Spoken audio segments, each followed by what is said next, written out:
శ్రీ సచ్చిదానంద సద్గురు సాయినాథ్ మహారాజ్ की जय। సద్గురు శ్రీ సాయినాథుని సగద్బాబూజీకి జై। శరత్చంద్రికలు 3వ భాగం। సద్గురువు ఒక సజీవ దర్పణం। భక్తుడు: గురువుగారు, మా జీవితాలలో ఎప్పుడైనా బాధలు తగ్గుముఖం పట్టే సమయం వస్తుందా?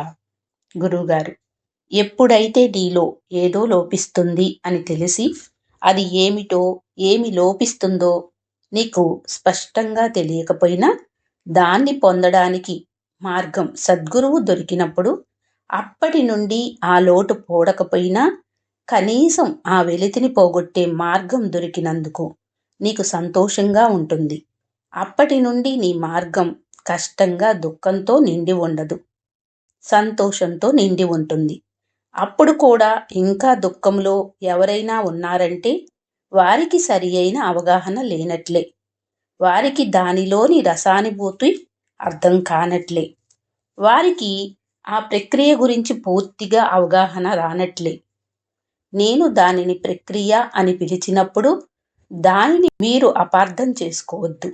ఓహో, గురువుగారు మనల్ని ఒక మార్గంలో ప్రవేశపెడతారు. ఆ మార్గంలో మొదట బాగా కష్టపడాలి, దుఃఖం అనుభవించాలి. అలా కొంత అనుభవించిన తర్వాత మన అంతరంగములో నుండి ఏదో బయటికి వస్తుంది.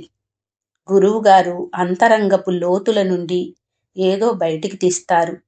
అవన్నీ అర్థం పర్థం లేని ఆలోచనలు. మీలో అంత లోతులేవీ లేవు. నేను బకెట్తో తోడడానికి మీలో ఉన్న లోపాలు మీకు తెలిసినప్పుడు మీ హృదయం వికసించే ప్రక్రియ మొదలవుతుంది. అలా మీ హృదయం వికసించే ఆ ప్రక్రియతో మీలో పేరుకొని ఉన్న చెత్త మీకే అవగాహన వస్తుంది. ఎవరూ వీటిని మీ దృష్టికి తీసుకురానవసరం లేదు. సద్గురువు ఒక అద్దంలా పనిచేస్తారు. అయితే అది బాహ్య వస్తువులను చూపించే మామూలు అద్దం కాదు.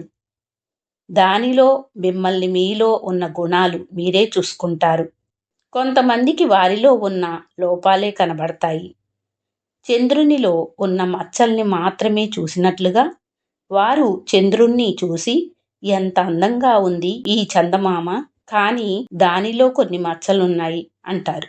కొంతమందికి ఆ స్వభావం ఉంటుంది. వారు ఆ జాబిలి అందాన్ని, ఆ వెన్నెల అందాన్ని చూడడానికి బదులు ఆ మచ్చలనే చూస్తారు.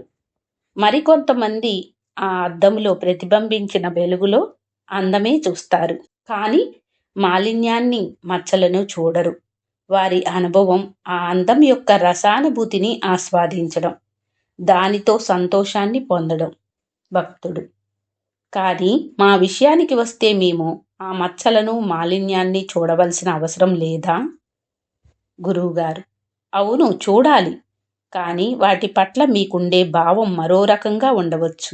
భక్తుడు: మా గురించి మేము తెలుసుకోవడం ఎంతో ముఖ్యమైన విషయం కదా గురువుగారు. గురువుగారు: అవును, నిజమే. నీ గురించి నువ్వు తెలుసుకోవడానికి ప్రయత్నించు. భగవాన్ చెప్పింది అది. అయితే అదంత సులభం కాదు. నేను కూడా అదే స్పష్టంగా చెబుతున్నాను. లక్ష్యం యొక్క వాస్తవికతను చూడడానికి ప్రయత్నించవద్దు. కర్తను, అంటే నీ యొక్క వాస్తవికతను తెలుసుకోవడానికి ప్రయత్నించు. అది ఎంతో ముఖ్యమైనది. నిన్ను నువ్వు స్పష్టంగా తెలుసుకోవడానికి చేసే ప్రయత్నంలో నీకు ఏదైతే ఉపయోగపడుతుందో దానిని ఎంపిక చేసుకొని దానితో ముందుకెళ్ళు. అది నిన్ను నువ్వు చూసుకోవడానికి అద్దాన్ని ఉపయోగపెట్టుకోవడంలా ఉంటుంది. సద్గురువే ఆ అద్దం. అద్దం యొక్క తత్వం ఏమిటి? అది నీ రూపాన్ని నీకు మరింత సంపూర్ణంగా, సుస్పష్టంగా చూపిస్తుంది. దానిని చూసి నీకిష్టమైన రీతిలో నీ రూపానికి నువ్వు మెరుగులు దిద్దుకోవచ్చు. అద్దం ముందు నిలబడి తయారయ్యే వారందరూ ఒకే రకంగా తయారు కారు కదా. ఎవరికి వారు అందం పట్ల వారికి ఉండే భావనను బట్టి తమ రూపాన్ని దిద్దుకుంటారు. ఒకరు జుట్టు ఇలా దువ్వుకుంటే మరొకరు అలా దువ్వుకుంటారు. భక్తుడు: గురువుగారు, మా అంతరంగంలోని మమ్మల్ని మేము చూడటం కాకుండా బాహ్యంగా వస్తు విషయాలను చూడటమనే అలవాటుతో ఇన్నేళ్ళు జీవితాన్ని గడిపేశాం. ఇప్పుడు దానిని మార్చుకోవడానికి మేము ప్రయత్నిస్తున్నామా? గురువుగారు: అవును, దానిని ఆధ్యాత్మికత అంటారు. ఆధ్యాత్మిక సాధన అంతా ఆ అలవాటును పోగొట్టుకోవడమే. భక్తుడు: మాకు మేమే లక్ష్య వస్తువుగా ఉండాలనా మీ ఉద్దేశం? గురువుగారు: ఒక విధంగా చూస్తే నిజమే. లక్ష్యానికి చేరవలసిన కర్త మనమే, లక్ష్యము మనమే. అప్పుడు కర్త లక్ష్యమవుతాడు, లక్ష్యమే కర్త అవుతాడు. భక్తుడు: గురువుగారు, మా లక్ష్య వస్తువును సద్గురు రూపంలో చూడటం ద్వారా మాలో మార్పు కలుగుతుందా? గురువుగారు: నేను దానిని మార్పు అనను. నిజానికి రూపాంతరం చెందడం లాంటిది, మార్పు చెందడం కాదు. ఒక పక్షి మనిషిలాగా ఎప్పటికీ మార్పు చెందరు. ఈ పద్ధతి ఒక గొంగలి పురుగు సీతాకోకచిలుక రూపాన్ని సంతరించుకోవడంలా ఉంటుంది. అదే పరివర్తన, హృదయం వికసించడం. అక్కడ మరుగనేది ఏమీ ఉండదు, మొత్తం తేటతెల్లంగా ఉంటుంది. మన నిజ స్వరూపం, మనలోని తపన అట్టడుగు పొరల్లో ఎక్కడో దాగి ఉంది. మనమిప్పుడు ఆ పొదలను తొలగించి దేనినో తెలుసుకోబోతున్నాం. మన కృషి అంతా అదే. మన నిజ స్వరూపాన్ని మరింత స్పష్టంగా చూపించి మనం తపిస్తున్న దానికోసం కృషి చెయ్యాలని తెలియజేసే అద్దం లాంటి వారు సద్గురువు. రోజువారీ జీవితంలో మీరేం చేస్తారు? మీరు చెయ్యవలసిన పనులను గుర్తుపెట్టుకోవడానికి ఒక లిస్టును తయారు చేసుకుంటారు. అవసరాన్ని బట్టి ఆ లిస్టును మీరు సరిచేసుకుంటూ ఉంటారు. ఈ లిస్ట్ ఏమిటి? దానిని మీకు ఎవరూ ఇవ్వలేదు. దానిని తయారు చేసుకున్నది మీరే. మీరు రాసుకున్న ఆ లిస్టు మీకే వేదశాస్త్రం, మీకు మార్గదర్శి, మీకు ధర్మసూత్రాలు. అది మీరు చెయ్యవలసిన పనులు ఏమిటి, మీరు ఎలా ఉన్నారు అన్న విషయాలను తెలుసుకోవడంలో ఉపకరిస్తుంది. మీరు చెయ్యవలసిన పనుల లిస్టుకు సద్గురువు దర్పణం వంటివారు. మీరు తయారు చేసుకున్న లిస్టు మీ స్వంతదైతే మీరు బాగా పురోగమిస్తారు. ఒకవేళ మీరు వేరే వాళ్ళ లిస్టును అనుకరిస్తే పెద్ద పురోగతి ఏదీ ఉండదు. ఎందుకంటే మీ విషయంలో ఆ లిస్టు నిరర్ధకం. భక్తుడు: అటువంటి చెయ్యవలసిన పనుల లిస్టు తయారు చేసుకునేటప్పుడు మేము నిజాయితీగా ఉండాలి కదా? గురువుగారు: అవును, నికారసైన నిజాయితీ అవసరం. అంతా దాని మీదనే ఆధారపడి ఉంటుంది. ఆ నిజాయితీ ప్రాథమికమైన అవసరం. భక్తుడు: అసలు అద్దములో చూడటం అంటే ఏమిటి గురువుగారు? గురువుగారు: బాబా వైపుకు చూడటమే. బాబానే అద్దం. నువ్వు ఎంత అందంగా ఉన్నావో లేదో, ఎంత వికారంగా ఉన్నావో నిజంగా తెలుసుకోవాలంటే అద్దంలో చూసుకోవాలి. కానీ మనం అలా చూసుకోవడం లేదు. మీ అవసరాలేమిటి? మిమ్మల్ని బాబా వైపుకు ఆకర్షించింది ఏమిటి? ఆ విషయాలను చూడడానికి ప్రయత్నించండి. వాటిపై దృష్టి పెట్టి ఆ గుణాలు మీ హృదయంలో పెంపొందుతున్నాయో లేదో చూసుకోండి. అప్పుడు ఆదర్శాలకు ఆచరణకు మధ్యన సామ్యత ఉంటుంది. మనం చెయ్యవలసిన పనుల లిస్టును మనం అనుసరిస్తున్నామా అని చూసుకోవడమే మనం చెయ్యవలసింది. కానీ మనకు ప్రక్కన వాళ్ళ లిస్టు మీదే ఎక్కువ ఆసక్తి. సమస్య అంతా అక్కడే వస్తుంది. భక్తుడు: మేము చూసే విధానం మా పాత అలవాట్లను అనుసరించి ఉంటుంది. కాబట్టి మేమెప్పుడు వికృతమైన రూపాన్ని అద్దంలో చూస్తాం కదా? గురువుగారు: అవును. కానీ ఎందుకు అలా జరుగుతుంది? ఎందుకంటే వికృతంగా ఉన్నది మనమే, అద్దం కాదు. కాబట్టి మిమ్మల్ని మీరు క్రమ పద్ధతిలో ఉంచుకోవడానికి ప్రయత్నించండి. మిమ్మల్ని మీరు అందంగా మార్చుకోండి. దీనికోసమే మీకు అద్దం కావాలి. ఎవరికైనా అద్దం యొక్క అవసరం ఏమిటి? నువ్వు ఎలా ఉన్నావో ఆ నిజాన్ని నీకు చూపించడం కోసం మాత్రమే కాదు, మిమ్మల్ని మెరుగ్గా చేయడానికి కూడా. మీరు వికారంగా ఉన్నారనుకోండి, అద్దం మీకు ఆ వికారాన్ని చూపిస్తుంది. మీరు వికారంగా ఉన్నారు కాబట్టి మిమ్మల్ని మీరు శుభ్రంగా, అందంగా, పొందికగా ఉండేటట్లు చేసుకోవడానికి ప్రయత్నం చేస్తారు. అద్దం మిమ్మల్ని అందంగా తయారు చేయదు. మీకు మీరే ఆ పని చేసుకోవాలి. అద్దం మీకు ఎక్కడ సరిచేసుకోవలసిన అవసరం ఉందో దాన్ని మీరు చూడడానికి మాత్రమే ఉపయోగపడుతుంది. భక్తుడు: మాలో ఉండేటటువంటి దోషాన్ని మేము గుర్తించడం ఎలా గురువుగారు? ఆ దోషాన్ని పోగొట్టుకోవాలన్న కోరిక ఉంటే దానిని గుర్తించవచ్చు. నీలో ఉండే దోషమేమిటో నీకెలా తెలుస్తుంది? నువ్వు వాస్తవంతో సాంగత్యములో ఉంటే నీలోని దోషమేమిటో తెలుస్తుంది. నువ్వు ఎంతగా వాస్తవంతో సాంగత్యములో ఉంటావో అంతగా నీలో ఉన్న దోషమేమిటో నీకు తెలుస్తుంది. లేకపోతే నీకు తెలిసే అవకాశమే లేదు. సాయిబాబా వంటి సద్గురువులు నీలోని దోషాన్ని నీకు చూపించే అద్దం మాదిరిగా వ్యవహరిస్తారు. మనలోని ఆ దోషాన్ని మనం దగ్గరగా చూసే కొద్దీ మనకు దాని గురించి నిజమైన ఎరుక కలిగేటటువంటి సమయం వస్తుంది. అప్పుడు ఆ దోషం లేకుండా పోతుంది. లేదా ఆ దోషం ఒక వాస్తవికతమైన మంచి విషయంగా పరివర్తన చెందుతుంది. ఈ ప్రక్రియ దానంతట అదే జరుగుతుంది. నువ్వు అద్దం ముందు నుండి నడిచిపోతున్నావనుకో, జుట్టు కాస్త చెదిరినట్లు కనిపిస్తే తక్షణం నీ చెయ్యి జుట్టును సరిచేస్తుంది. అలా జుట్టును సవరించుకొని నువ్వు వెళ్ళిపోతావు. అద్దం ఉన్నదున్నట్లుగా నిజాన్ని మనకి చూపినట్లు సత్యాన్ని ప్రతిబింబించే మహాత్ముల సాంగత్యం మన వాస్తవ రూపాన్ని మనకు చూపిస్తుంది. నేను చెప్పేది అదే. సత్పదార్థంతో సాంగత్యములో ఉండటం, సత్సంగములో ఉండటం. సత్సంగం నీలోని వాస్తవాన్ని నీకు నిరంతరం గుర్తు చేస్తూ ఉంటుంది. కనీసం నీలోని దోషాలను చూపుతూ ఉంటుంది. అలా కాకపోతే నీకు ఆ విషయం తెలిసే అవకాశమే లేదు. అందుకని అంతా మళ్ళీ తిరిగి సత్సంగం అనే విషయం దగ్గరికే వస్తుంది. నువ్వు అయస్కాంతంగా మారాలంటే మరో అయస్కాంత సాంగత్యంలో ఉండటం తప్పనిసరి. జ్ఞాన్యః పందా విద్యతే అయినాయ, ఇది వినా మరో దారి లేదు. గురువుగారు, ఒక్క విషయం మాత్రం నిశ్చయంగా చెప్పవచ్చు. మనమేమిటి? మన సామర్థ్యం ఎంత? మనం ఎంత సంసిద్ధులుగా ఉన్నాము అనే విషయాలను బాబా ప్రతిరోజు నిరంతరం వందల కొద్ది సంఘటనల ద్వారా తెలియజేస్తూనే ఉన్నారు. ఇటువంటి విషయాల వద్ద బాబా దగ్గర పొరపాటు ఉండదు. కానీ మనమే వాటిని అసలు గుర్తించలేకపోతున్నాము. అవి మనకు కనబడటం లేదు. ఆ సంఘటనలను గురించి తప్పైన అభిప్రాయాలను ఏర్పరచుకోవడం కాదు, మనం కనీసం వాటి గురించి అసలు ఆలోచించడానికి కూడా ప్రయత్నం చెయ్యము. ఆయా సంఘటనలను మనం కనీసం పరిగణలోకి కూడా తీసుకోము. మనం అసలు కేసును, ఆయా సంఘటనలను విచారణకు కూడా ఒప్పుకోము. భక్తుడు, ఇటువంటి సంఘటనలకు ఓ ఉదాహరణ ఇవ్వండి.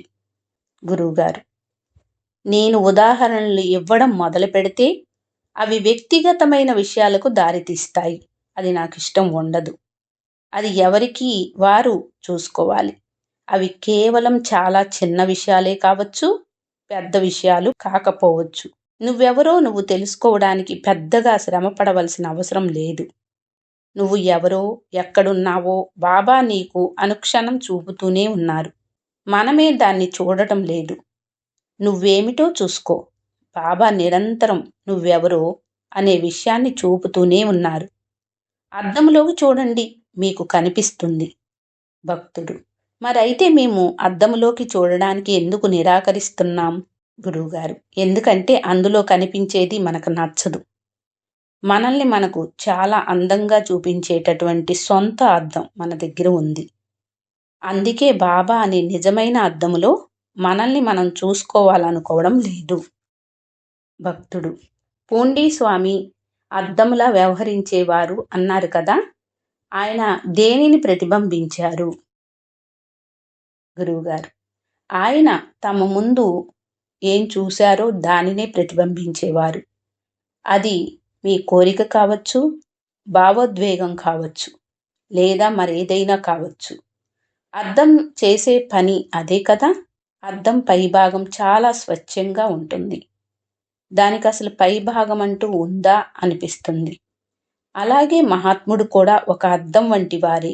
ఆయన భావోద్వేగాలు ఎంత సామరస్యంతో పొందికగా ఉంటాయి.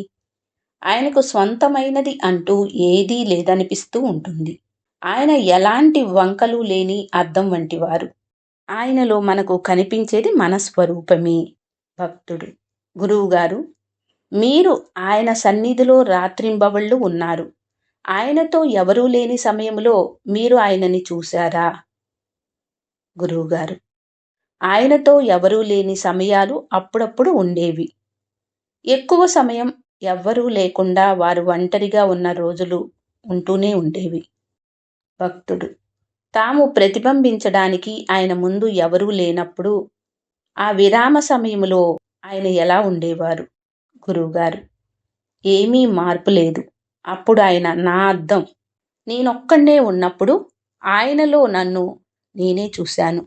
ఆయనతో వేరే వాళ్ళు ఉంటే ఆయన నాతో పాటుగా వారిని కూడా ప్రతిబింబించేవారు. భక్తుడు: భక్తులు ఎక్కువగా ఉన్నప్పుడు పూండీ స్వామిలో ఏదైనా మార్పుండేదా?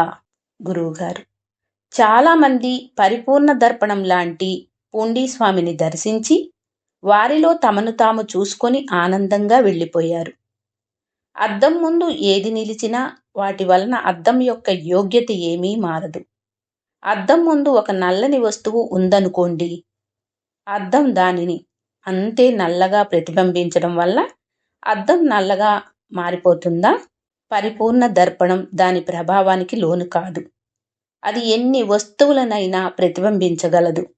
ఆ అద్దానికి అటువంటి పరిమితులు ఏవీ ఉండవు. భక్తుడు: కానీ మనకు ఆ అద్దంలోకి చూడగల సామర్థ్యం ఉండాలి కదా? ఆయన్ని దర్శించిన వారందరికీ ఆయన అద్దం లాంటి వారని తెలుసా? గురువుగారు: మీరు ఆయనను అద్దంగా కూడా గుర్తించలేకపోతే అప్పుడు ఇక సద్గురువు శిష్యుడు అన్న తలంపే లేదు. సమస్య అంతా అద్దంతో మీ సంబంధం ఏమిటి అనే దాని గురించే కదా? అదే లేనప్పుడు అసలు సమస్యే లేదు. పోగొట్టుకోవడం అనేది ఏమీ లేదు.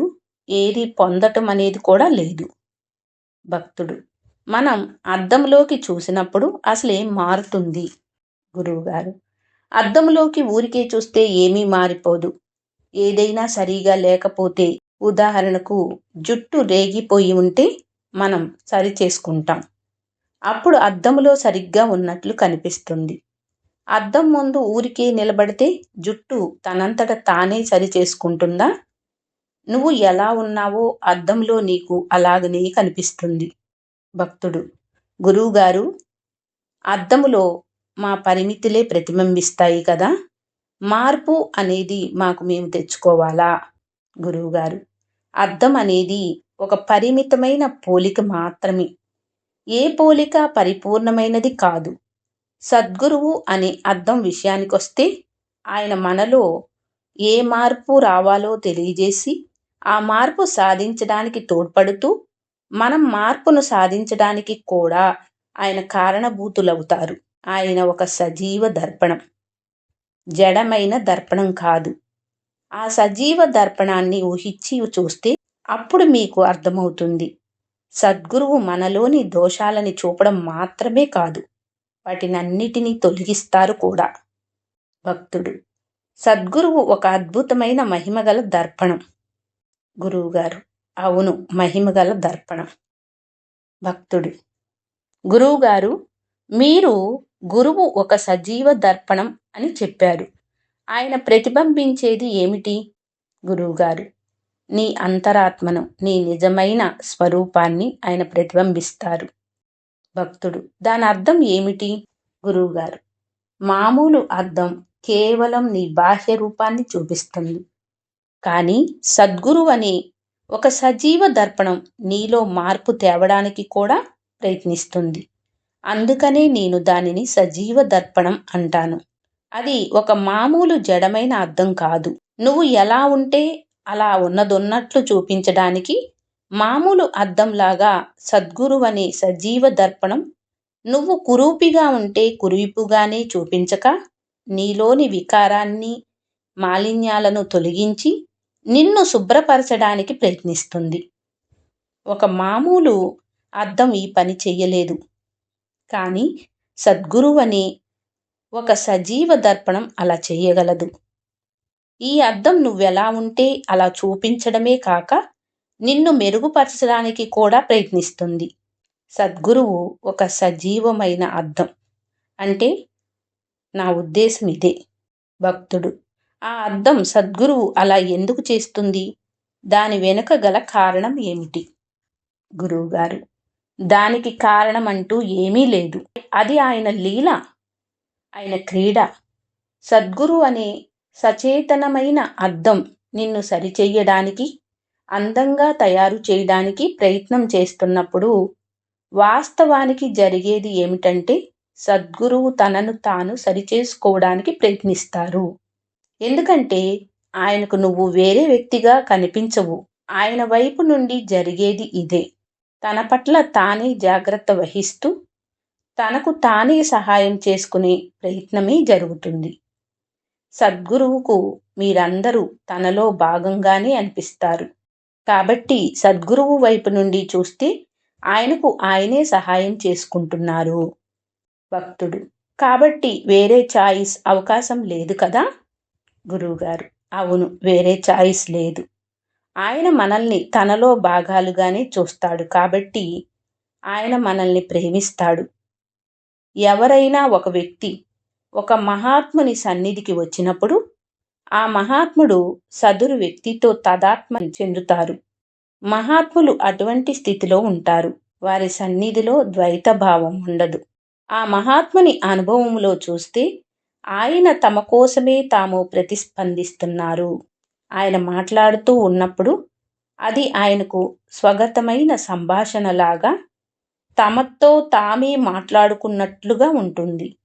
అందుకే కొన్ని సందర్భాలలో ప్రశ్నలు అడగకపోయినా వారి నుంచి సమాధానాలు వస్తుంటాయి.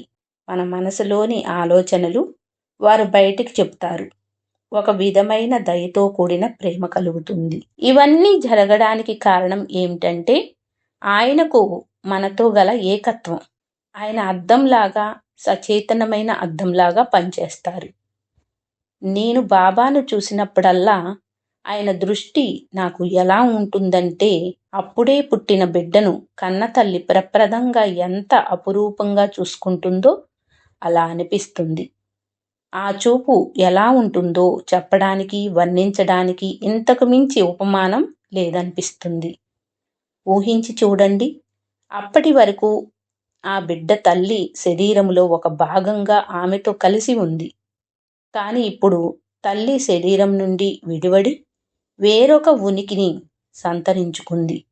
ఆ బిడ్డకు తాను వేరుగా అనిపిస్తుంది. కానీ తల్లికి కొంతకాలమైనా ఆ బిడ్డ తన శరీరమని, తనలోని అంతర్భాగమని భావన ఉంటుంది.